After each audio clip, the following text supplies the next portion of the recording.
হারারেতে প্রোটিয়াদের 128 run তাড়া করতে নেমে 109 রানের নবম উইকেট হারায় বাংলাদেশ অনূর্ধ্ব-19 দল। সেখান থেকে পুরো দায়িত্ব নিজের কাঁধে তুলে নেন সামিউল বশির রাতুল। শেষ ব্যাটসম্যান স্বাধীন ইসলামকে একটি বলও খেলার সুযোগ না দিয়ে দারুণ মুশিয়ানায় দলকে জিতিয়ে আনেন তিনি। দক্ষিণ আফ্রিকার 128 রান 28 ওভার 4 বলেই 9 উইকেটে টপকে যান তারা। 1 উইকেটে নাটকীয় জয়ে জিম্বাবুয়েতে ত্রিদেশীয় যুব ওয়ানডে সিরিজ শুভ সূচনা করেছে Bangladesh.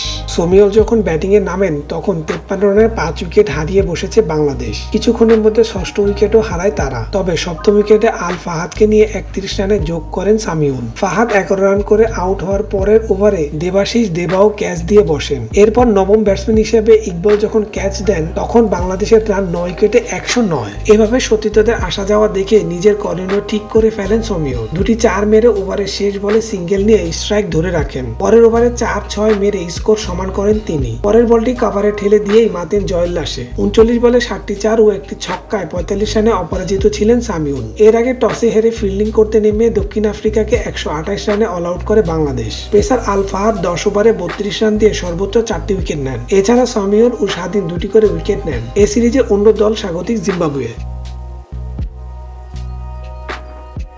Please subscribe our channel to get more information about sports world.